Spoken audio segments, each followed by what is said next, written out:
जनता TV के विशेष कार्यक्रम कहिए नेताजी में आपका स्वागत है। इस वक्त मैं हूं आजमगढ़ के मुबारकपुर विधानसभा सीट पे, जहां से समाजवादी पार्टी के अखिलेश यादव चुनाव लड़ रहे हैं। ये समाजवादी पार्टी के राष्ट्रीय अध्यक्ष नहीं है, हमारे साथ खड़े हैं, ये यहाँ के प्रत्याशी हैं। अखिलेश जी, बड़ा कन्फ्यूजन हो जाता है, लोग कहते हैं अखिलेश यादव आ गए हैं। तो कई बार हम रोड गुजर रहे थे सड़क से, तो लोगों ने कहा कि अखिलेश यादव बोल रहे हैं, तो मुझे लगा कि अध्यक्ष जी तो नहीं बोल रहे हैं। तो ये कन्फ्यूजन हो जाता है बार बार। कन्फ्यूजन हमारे क्षेत्र में नहीं होता है, इसलिए कि हमारे क्षेत्र के लोग जानते हैं कि दो अखिलेश हैं। एक उत्तर प्रदेश में मुख्यमंत्री पद के दावेदार या मुख्यमंत्री रहे हैं, और दूसरे अखिलेश जो यहाँ से वहाँ समाजवादी पार्टी के प्रत्याशी हैं। तो हमारे क्षेत्र में कोई कन्फ्यूजन नहीं होता है। लेकिन जब चुनाव में उम्मीदवारों की घोषणा होती है और मुबारकपुर से अखिलेश लिख के आता है, तो लखनऊ या लखनऊ के बाहर के लोगों को कन्फ्यूजन होता है कि कहीं समाजवादी पार्टी के राष्ट्रीय अध्यक्ष जी तो नहीं लड़ने जा रहे हैं मुबारकपुर से। तो थोड़ा कन्फ्यूजन क्रिएट होता है। तब अच्छा अखिलेश जी, आपने तो तमाम चुनाव लड़ा यहाँ पे, इस बार चुनावी मुद्दा सबसे बड़ा क्या आपको लग रहा है? 5 साल की ये जो जोगी बाबा की सरकार है और 7 साल की मोदी बाबा की सरकार है, इसने लोगों को बड़ा कष्ट पहुंचाया है। बेतहाशा बेरोजगारी बढ़ी है, महंगाई बढ़ी है, शिक्षण संस्थाएं बंद हैं, कोरोना जैसी महामारी में भी हॉस्पिटैलिटी की कोई व्यवस्था नहीं हो पाई, लाखों लोग मर गए। और लॉकडाउन, नोटबंदी, तमाम ऐसी योजनाएं थीं जो जनता के लिए बड़ी पीड़ादायक थीं। कई 100 किलोमीटर लोग पैदल चल करके अपने घरों को पहुंचे, साइकिल चला के पहुंच गए, बीच रास्ते में कितनों ने दम तोड़ दिया। तो इस तरीके से तमाम ऐसी घटनाएं हुई, और लगातार देश की आर्थिक स्थिति कमजोर हो रही है, सामान्य व्यवस्था खत्म हो रही है। जो बड़ी बड़ी औद्योगिक इकाइयाँ थीं सब पूंजीपतियों के हाथों बिक रही हैं। छोटी जो इकाइयाँ हैं नोटबंदी के चलते बंद हो गई। तो पूरे देश के अंदर अफरा तफरी है, उत्तर प्रदेश के अंदर अफरा तफरी है। और विशेष रूप से जोगी जी ने एक गांव-गांव में जो उनके सांड घूम रहे हैं, किसानों को बर्बाद तबाह कर रहे हैं, उनकी फसल को दुगना करने के बजाय पूरी फसल ही सपाचट कर रहे हैं, और भाईचारा कमजोर हो गया। हर चीज़ में इन लोगों ने सिर्फ हिंदू मुस्लिम करके सांप्रदायिक सौहार्द को खराब किया। तो इनकी फिरका परस्ती के खिलाफ, महंगाई, बेरोजगारी, शिक्षण संस्थाएं, हॉस्पिटैलिटी में फेल्योरिटी के खिलाफ जनता लामबंद हो चुकी है। और सब लोग उत्तर प्रदेश के अंदर एक बदलाव चाहते हैं, और अखिलेश यादव जी की तरफ आशा भरी नज़रों से देख रहे हैं। लोगों को लगता है कि अखिलेश यादव जी 10 तारीख के बाद मुख्यमंत्री बनने जा रहे हैं। नहीं, विपक्ष का साफ तौर पे कहना है कि साहब देखिए, हमने एक्सप्रेस वे बना दिए, हमने एयरपोर्ट्स बना दिए, हमने किसान सम्मान निधि दी, हमने गरीबों को राशन पहुंचाया, हमने कोरोना में सबसे बेहतर प्रबंधन जो हो सकता था वो किया। तो क्या आपको लगा, और आपके पास कोई मुद्दा नहीं, इसलिए आप जो आरोप लगाते हैं वो फ्रस्ट्रेशन का है? फ्रस्ट्रेशन हमारे पे है या फ्रस्ट्रेशन उनके में है? आपने देखा राष्ट्रीय अध्यक्ष जी हमारी तरफ जब पूर्वांचल में आए थे, गाजीपुर में उनके रथ को किस तरह से रोक दिया गया, और रात में उनको रवानगी का परमिशन दिया गया। कितनी बड़ी संख्या में गाजीपुर से लेकर के लखनऊ तक सड़कों पर नौजवानों ने हजार की संख्या में खड़े होकर रात भर उनका इंतजार किया। तो ये हमारा फ्रस्ट्रेशन है। ये तो भारतीय जनता पार्टी के सोचने का फ्रस्ट्रेशन है कि ऐसा सोचती है। अगर भारतीय जनता पार्टी काम अगर की होती तो उसके उम्मीदवार गाँव से भगाए जाते, पीटे जाते, उनकी गाड़ियों पर डंडे बरसाए जाते। कौन भारतीय जनता पार्टी का कैंडिडेट अपने क्षेत्र में प्रचार करने जा रहा है? उनके आधा दर्जन मंत्री इस्तीफा दे दिए। कहाँ जनता पार्टी चुनाव में जीतने जा रही है? भारतीय जनता पार्टी पूरी तरीके से फेल है। कोई उनका विधायक चुनाव नहीं जीतने जा रहा है, और समाजवादी पार्टी की सरकार बनना तय है। नहीं, उनका कहना है साहब कि चूंकि जो इशू थे, जो बड़े इशू हैं, उस पर प्रदेश की जनता पोलराइज है। उनका कहना है कि काशी विश्वनाथ का कॉरिडोर बन रहा है, अयोध्या में राम मंदिर बन रहा है, धारा 370 हमने खत्म की। तो ये नेशनल जो बड़े इशू है वो भी उत्तर प्रदेश के विधानसभा चुनाव में सीधे तौर पे उसका प्रभाव दिखाई दे रहा है। देखिए, एक तो इन्होंने समाजवादी पार्टी की सरकार की बनाई गई सारी योजनाओं पर अपना नाम सिर्फ लिखने का काम किया, कुछ नहीं किया। पूर्वांचल एक्सप्रेस की नींव किसने डाली, ये सब लोग जानते हैं। जहाँ तक आपने कहा कि 370 और मंदिर, मस्जिद, ये तमाम चीज़ें, इससे अलग भी जनता को कुछ चाहिए। शिक्षा जरूरी है, रोजगार जरूरी है, स्वास्थ्य जरूरी है, रहने के लिए भी मकान जरूरी है। इस पर क्या काम किया भारतीय जनता पार्टी ने? सिर्फ प्रधानमंत्री आवास योजना के नाम पर नीचे से लेकर ऊपर तक लूटम लूट हुई और दीवार बन करके खड़ी है, उस पर छत नहीं है। शौचालय के नाम पर शौचालय की दीवार बन के खड़ी है, छत नहीं है। अगर छत लग गया तो उसमें पानी का कोई इंतजाम नहीं है। तो भारतीय जनता पार्टी ने क्या किया? भारतीय जनता पार्टी की सारी योजनाएं दम तोड़ चुकी हैं और देश की आर्थिक स्थिति बेहद बदतर हो चुकी है। इस बात से लोग बखूबी वाकिफ हो चुके हैं कि भारतीय जनता पार्टी के लोग सिर्फ झूठ बोलने का काम करते हैं, कोई काम नहीं करते हैं। नहीं, आपने सारी संपत्ति इन्होंने बेचने का काम किया है। और आप बताइए, अपनी पैतृक संपत्ति को बेचने वाले आदमी को क्या कहा जाता है? हमारे यहाँ तो नालायक कहते हैं, लायक तो कहते नहीं। तो फिर ऐसे लोगों से क्या उम्मीद करते हैं कि तो दोबारा चुनाव जीत के आ रहे हैं? नहीं, जब प्रधानमंत्री जैसे खुद कहते हैं कि समाजवादी पार्टी पे एक बड़ा आरोप लगता है कि साहब उनके आते ही कानून व्यवस्था चौपट हो जाती है। लाल टोपी उत्तर प्रदेश के लिए कहते हैं रेड सिग्नल है, खतरे की घंटी है। तो आपको लगता है प्रधानमंत्री स्तर का व्यक्ति जो बात कह रहा है उसमें कुछ तो दम होगा? देखिए, पूरी दुनिया में ऐसा प्रधानमंत्री खोजे नहीं मिलेगा जो इतने नीचे स्तर पर प्रधानमंत्री को देश के लिए योजनाएं बोलना चाहिए। बेरोजगारी के सवाल पर, शिक्षा के सवाल पर, स्वास्थ्य के सवाल पर बात करनी चाहिए, वैदेशिक नीतियों पर बात करनी चाहिए। लेकिन हमारा प्रधानमंत्री पाजामे पर बात करता है, टोपी पर बात करता है, लुंगी पर बात करता है, तो उसके लिए क्या कहा जा सकता है? तो प्रधानमंत्री का जो बोलने का स्तर है वो बहुत ही छोटा है, नीचे का है और उनके बोलने का कोई असर होने वाला नहीं है। अच्छा अखिलेश जी, आपने कई चुनाव लड़ा, कई दलों के साथ आपका गठबंधन है। विपक्ष कह रहा है साहब अब चूंकि आत्मविश्वास आपका हिला हुआ है इसीलिए आप छोटे दलों से गठबंधन कर रहे हैं और स्थिति आपकी ये हो गई है कि इतने जोगी आ गए हैं कि आपका मठ उजड़ने की स्थिति में है। हमसे बड़ा गठबंधन भारतीय जनता पार्टी का है, लेकिन भारतीय जनता पार्टी हमेशा आसमान में थूकने का काम करती है। उनका गठबंधन नहीं है, अपना दल के साथ उनका गठबंधन नहीं है या दूसरे दलों के साथ उनका गठबंधन नहीं है। और जिनसे आज हमारा गठबंधन है, कल उनका भी तो उसी से गठबंधन था। तो कल उनकी सरकार बन गई तो क्या उस गठबंधन के भरोसे हमारी सरकार नहीं बन सकती है? ये कह रहे कि नेताओं में बड़ा मतभेद है, आपके नेता भी नहीं मिल पाए हैं, कार्यकर्ता तो मिले ही नहीं है जमीनी स्तर पे। अब उसको भारतीय जनता पार्टी के लोगों को दीवा स्वप्न की बीमारी लग गई है। आप जाके देखिए, समाजवादी पार्टी से ज़्यादा किसके पास कार्यकर्ता है? और हमारे नेताओं में कहीं कोई मत भिन्नता नहीं है, बल्कि एकता है। पार्टी के मुखिया का सारे निर्देश का पालन करते हैं और जगह जगह चुनाव में लगे हुए हैं। भारतीय जनता पार्टी के कहने में न आइए। उत्तर प्रदेश की जनता चाहती है कि उत्तर प्रदेश के अंदर समाजवादी पार्टी की सरकार बने और अखिलेश यादव जी उसमें मुख्यमंत्री बने। और मुबारकपुर से जनता चाहती है कि उत्तर प्रदेश के अंदर अखिलेश यादव जी की सरकार में मुबारकपुर से अखिलेश नाम का व्यक्ति विधायक। बड़ा आपने नाम का लाभ उठा रहे। आप कहते हैं साहब वो फिरका परस्त है, धर्म की पॉलिटिक्स करते हैं। उनका कहना है कि साहब आप जाति की पॉलिटिक्स करते हैं, इसीलिए कहते हैं कि जातीय जनगणना होनी चाहिए, जातियों को लामबंद करने की बात करते हैं और वो सबकी बात करते हैं। तो जातिवाद का आरोप आपके ऊपर लगाते हैं वो। आज़ादी के बाद भी हमारे देश के नेताओं ने इस बात को महसूस किया कि जात के नाम पर भी शोषण हुआ है और जिन जातियों को जात के आधार पर सत्ता में भागीदारी नहीं मिली, जिनका शैक्षणिक विकास नहीं हुआ, जिनका सामाजिक विकास नहीं हुआ, जिनका आर्थिक विकास नहीं हुआ, तो आरक्षण के माध्यम से उनको विशेष लाभ देकर के मुख्य धारा में शामिल करने का इंतजाम किया गया। तो वो जो लोग आरोप लगाते हैं वो गलत है।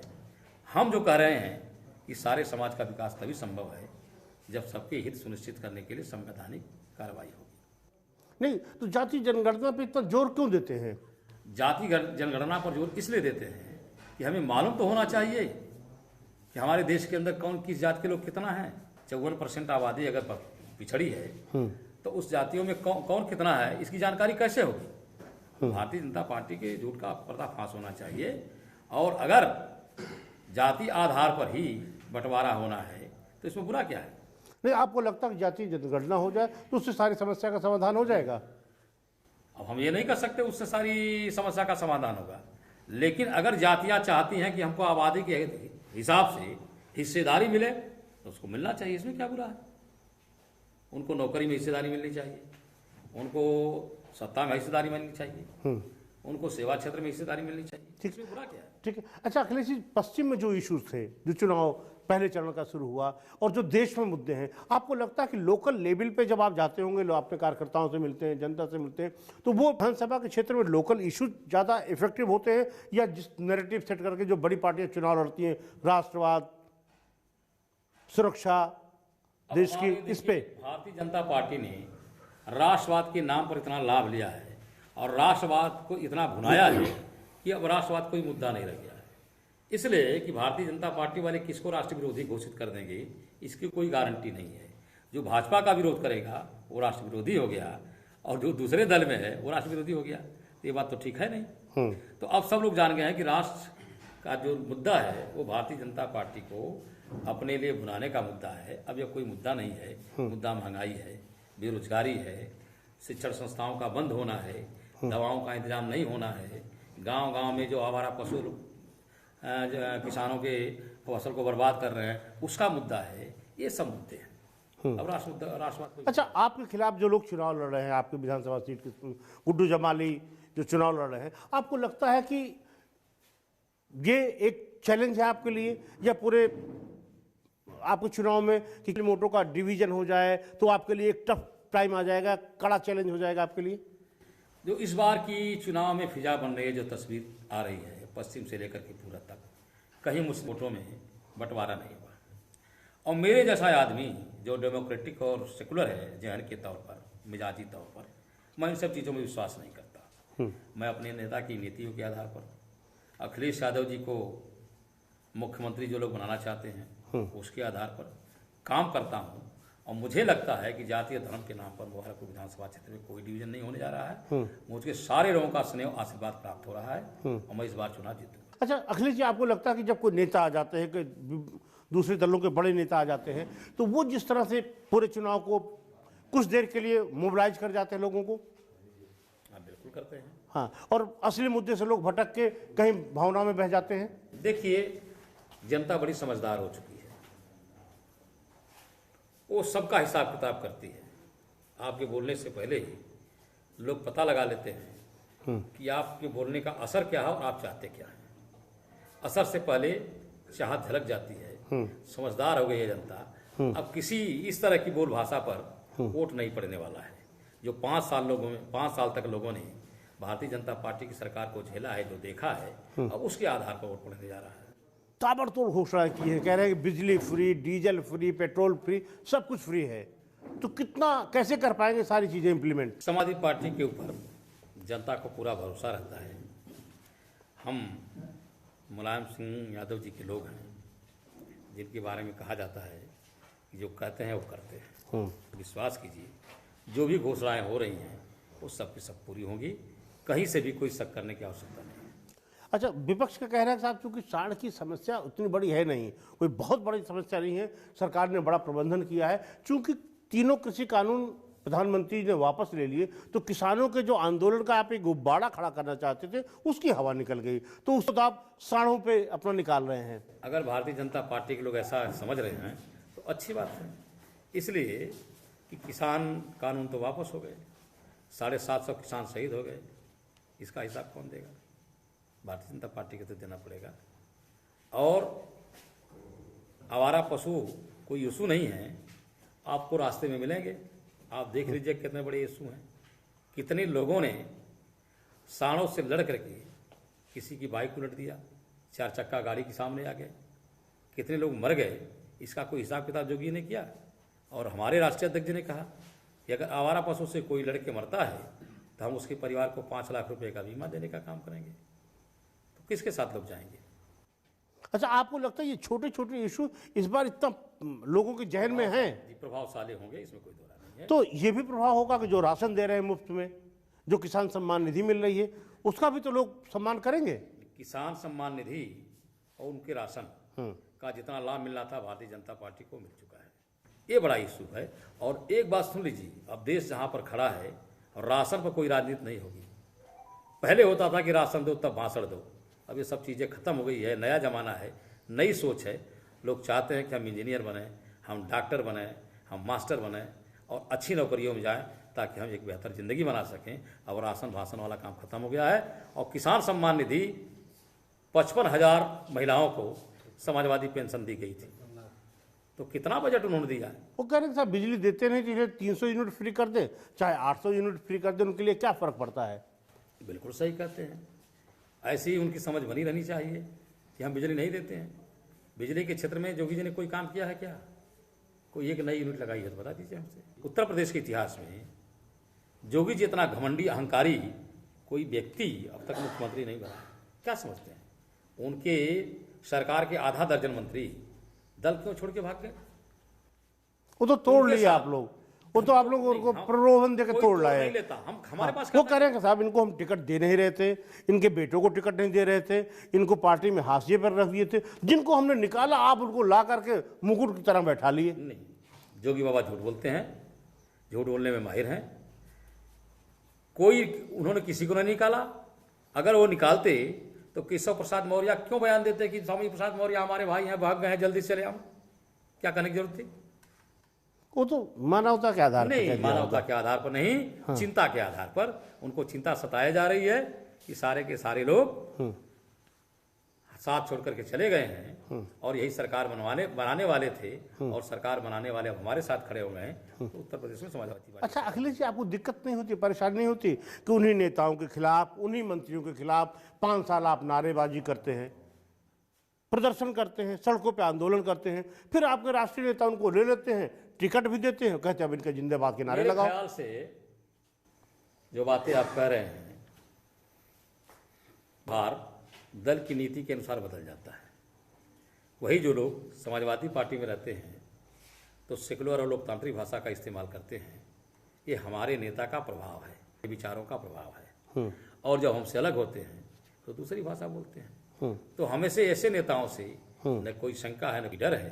पार्टी में आया है, सबको मुलायम सिंह यादव जी की जुबान बोलना है, सबको अखिलेश यादव जी की नीतियों का पालन करना है। नहीं, आप कहीं से लगता हो कि जो लॉयल कार्यकर्ता था, जो आपका वर्कर था, उसका हक मारा गया इन दल बदलू नेताओं के कारण।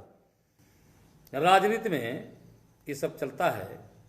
ये निश्चित जानिए एक सरकार बनने के लिए कुछ कुर्बानी भी दी जाती है और कुर्बानी देने के लिए अखिलेश यादव के लोग और मुलायम सिंह यादव जी के लोग हमेशा तत्पर रहते हैं। हमारे कार्यकर्ताओं ने अगर कुर्बानियां दी हैं तो एक बेहतर सरकार बनाने के लिए दिया है, कोई चिंता की बात नहीं है। बड़ा डिप्लोमेटिक हो कि आप अपने राष्ट्रीय अध्यक्ष का बचाव कर रहे हैं। हमारे राष्ट्रीय अध्यक्ष जी का दिल बहुत बड़ा है।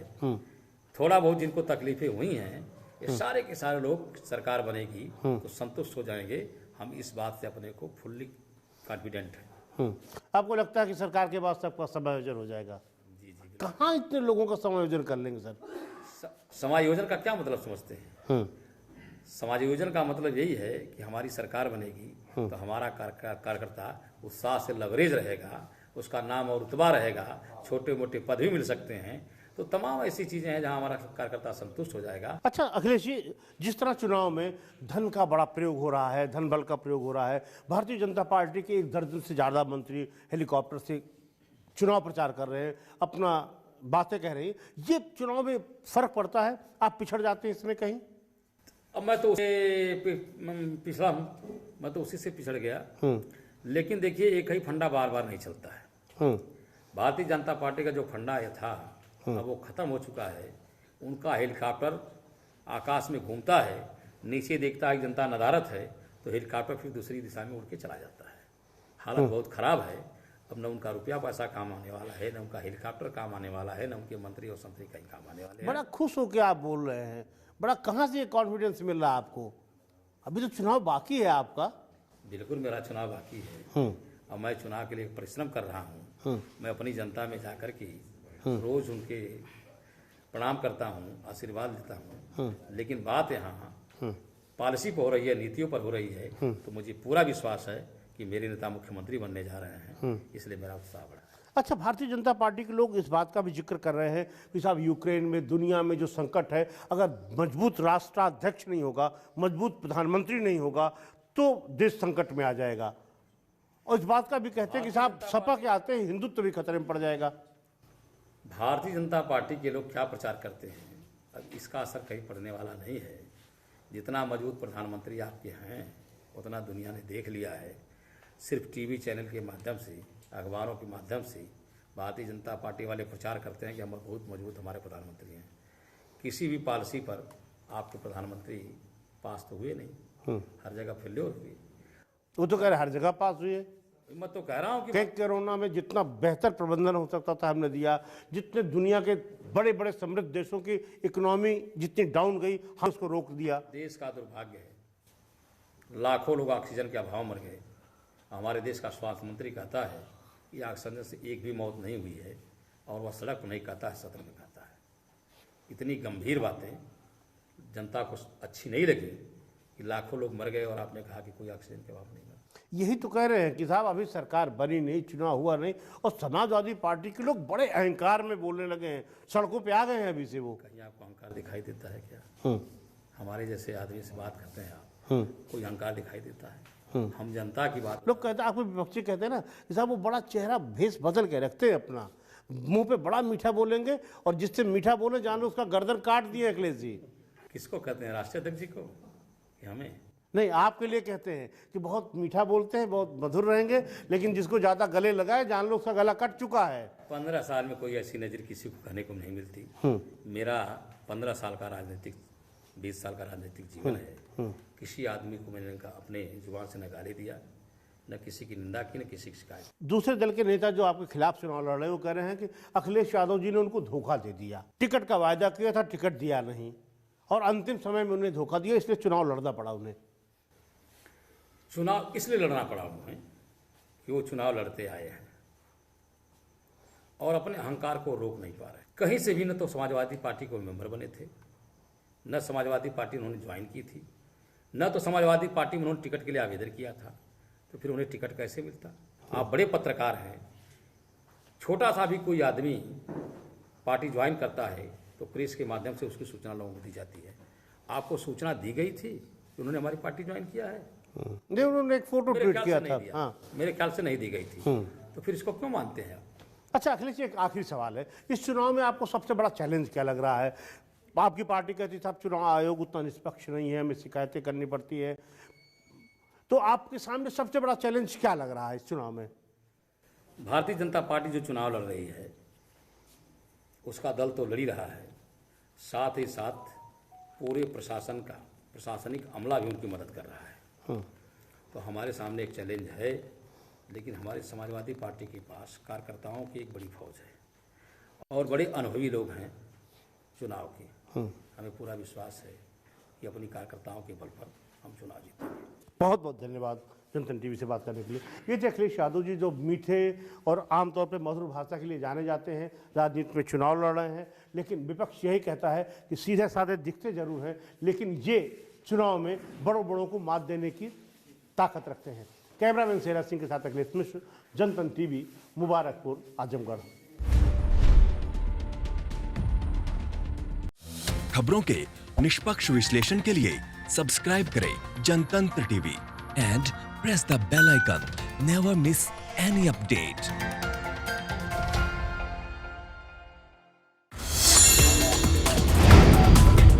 Download the Janatantra TV app, available on Google Play and App Store. Download it now.